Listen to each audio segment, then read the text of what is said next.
राम राम सरकारला जर दुःखाची जाणीव करून देणे हा जर गुन्हा असेल तर तो गुन्हा मी केलाय. त्यासाठी द्याल ती शिक्षा भोगायला मी तयार आहे. मग तुम्हीच सांगा आम्ही जगायचं का नाही ते.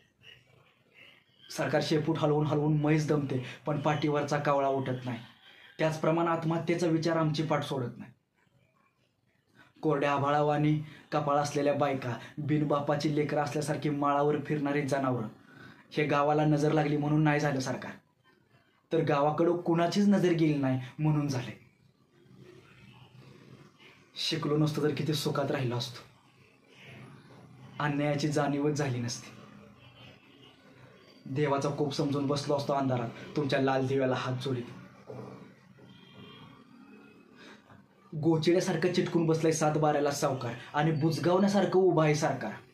आभाळ सावत रायवानी वाटते आणि दुष्काळाचं कुरूप ठणकत चाललंय आणि शेतकऱ्यांसाठी कोंडवाडं बांधायचं सोडून सरकार शांत झोपी गेलंय देश महासत्ता होण्याची स्वप्न बघण्यासाठी.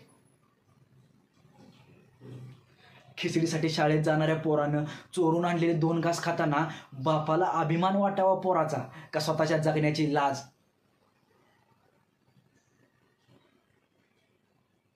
आता अंत पाहू नका सरकार. शेतीचा पाक मसनवाटा झालाय.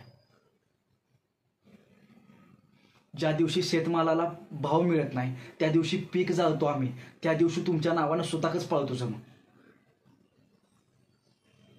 आता तरी विचार करा सरकार. नाहीतर 1 किलो गव्हासाठी 1 दिवस देश गांठ्यावरला असेल. त्या दिवशी ध्यान देऊन बघा माझ्या पिंडीला पण कावळा शिवलेला असेल.